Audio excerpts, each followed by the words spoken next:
Untuk membahas fakta persidangan dalam sidang lanjutan terdakwa Ferdy Sambo dan Putri Chandrawati hari ini, kita telah terhubung dengan Asep Iwan Iriawan, pakar hukum pidana. Selamat sore, Kang Asep. Selamat sore, Vera.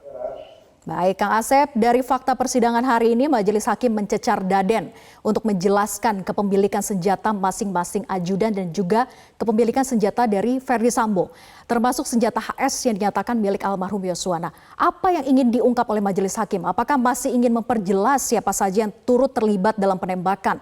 Mengingat kuasa hukum Yosua juga sempat menyatakan ada 3 senjata yang digunakan untuk menembak Yosua. Ya, yang jadi persoalan hukum di sini kan adanya korban penembakan, itu almarhum Joshua. Kalau E telah mengakui menembak 3 atau 4 kali. Faktanya senjata itu berkali-kali, satu itu. Kedua, ada senjata milik seseorang yang jatuh, kemudian diambil, dipegang. Kemudian tembakan itu berulang-ulang. Faktanya ada lubang di dada, tapi ada juga yang dari belakang ke perut. Artinya ada senjata lebih dari satu, ada penembak lebih dari satu. Makanya hakim nggak salah ketika menanya kepemilikan senjata, siapa yang punya, ya. Nah, ini akan dicocokkan satu dengan yang lain. Artinya bagaimana senjata itu dipunyai oleh siapapun, ya. Nah, berapa keluar selongsongnya, siapa yang melakukan penembakannya, apakah cuma hanya Baradae atau juga ada orang lain. Nah, ini digali oleh hakim pertanyaan ini. Jadi perlu, karena kebetulan beberapa ajudan mengetahui kepemilikan senjata. Setidaknya kalau sama anggota, oh gue merek ini, tipe ini, nomor ini, nanti hakim akan mencocokkan itu dengan barang bukti. Itu dikaitkan dengan keterangan dari ahli balistik, ya, dan forensik. Walaupun kita Karena tahu, Kang balistik Asep, siapa yang ya. menembak, apa, terus.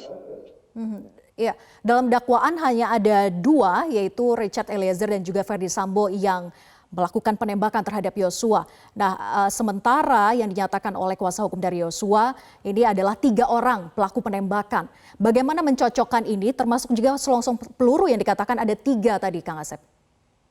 Ya, nanti hakim akan menilai, ya, 185 ayat 6 itu persesuaian keterangan saksi dengan alat bukti lain maupun dengan barang bukti latar belakang. Jadi akan ketahuan setidak-tidaknya siapa yang melakukan penembakan. Bahkan kan ada 2 data yang menarik bagi kita. Ya, ada data rekaman yang ketika sudah ditembak itu si almarhum Joshua sedang ngerang kesakitan. Videonya ada, dinyatakan oleh anggota polisi itu yang sekarang kasusnya OJ. Dia berarti ada penembakan lagi. Siapa yang benar yang mengakhiri, ya, merampas nyawa? Kalau mungkin hanya nembak tapi tidak menimbulkan kematian. Tapi itu juga akan menjadi pertanyaan. Jangan-jangan juga, ya, ada penembak-penembak lain di luar. Sekarang ya, kalau udah jelas mengakui, dia mengakui perbuatannya itu. Nah, FS menyangkal direkonstruksi. Nah, mungkin ada pelaku lain juga yang harus dicari. Makanya kan pidana itu adalah kebenaran material. Siapa sebenarnya pelaku? Nah, kalau sekarang belum dijadikan tersangka, mungkin kalau kelak kemudian hari ketahuan, oh ada orang lain, si X, si A, si Z, ya itu tindak-lanjuti. Karena itu menjadi fakta hukum dari fakta persidangan.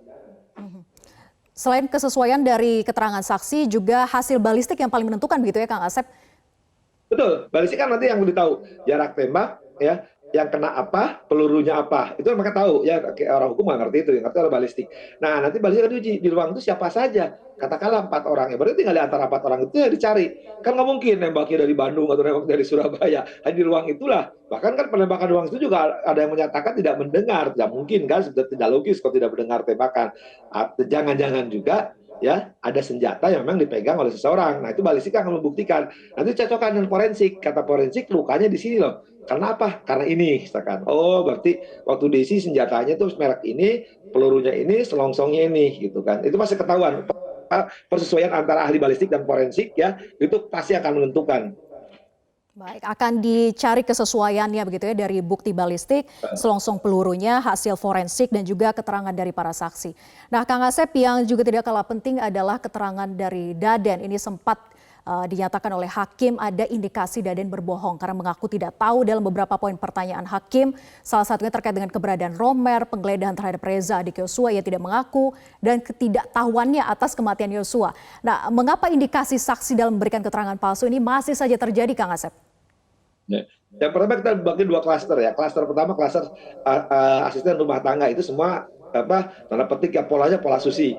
Tapi di klasternya ajudan, ya, itu ada terbelah kan, ada yang beda-beda. Nah, sekarang nampaknya Romer, kemudian yang sekarang Daden berbeda, ya. Hakim tinggal menilai. Tapi kalau hakim sudah menguasai masalah, sering saya katakan gunakan kesaksian palsu daripada ini energi terkuras hanya memarah-marahi, hanya mengingatkan. Ruang untuk itu ada 174 KUHP itu kan dipidanakan dengan 242. Cuma jadi masalah selalu aja hakimnya hanya mengancam, tapi tidak menggunakan ruang itu. Akhirnya apa kan polanya diikutin ya.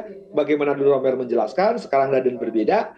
Nah, tinggal sekarang hakim berani nggak menilai mana yang benar Romer atau Daden, dan beberapa ajudan lainnya. Kan hari ini kan beberapa ajudan yang diperiksa, tinggal persesuaian yang mana. Tapi menurut saya sih sebenarnya faktor utamanya kan adalah bagaimana membuktikan unsur pembunuhan. Kalau pembunuhan itu di situ siapa di ruangan itu, pertama klaster yang di dalam, klaster dua kan di ruangan para ajudan di luar, entah kelompok ajudan atau kelompok pembantu itu ya, asisten rumah tangga ASR.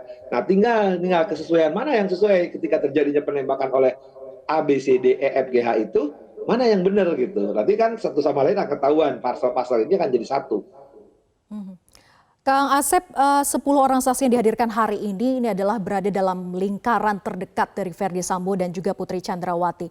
Apakah memang majelis hakim masih ingin mengetahui secara pasti motif dari pembunuhan berencana terhadap Joshua Huta Barat sehingga orang terdekat dari kedua terdakwa inilah yang kemudian dijadikan sebagai saksi?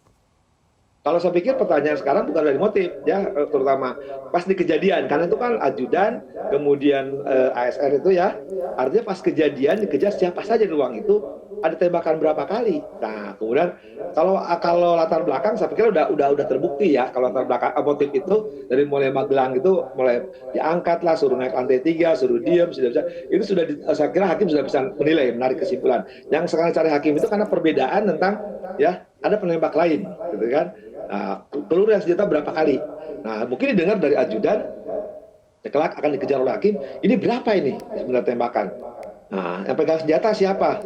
Nah, kalau pembantu ASR itu cuma, oh dulu di ruang itu di dalam tuh ada ini, di luar ada ini. Malah kan kemarin ada faktanya yang bagus, ketika Sambo keluar malah mau ditembak sama salah satu ajudan itu. Itu juga menarik gitu. Tapi menurut saya sih ini hanya bumbu-bumbu yang kelak akan ditarik oleh hakim. Oh ini loh kejadiannya yang sebenarnya ini gitu. Jadi kalau perencanaan udah masuk gitu, perencanaan udah masuk. Sekarang itu bagaimana perbuatan itu dilakukan, ya arahnya di Duren 3 ya. Baik, kita tunggu bagaimana fakta persidangan lanjutan dalam sidang hari ini. Terima kasih Kang Asep sudah bergabung bersama kami di Breaking News Metro TV.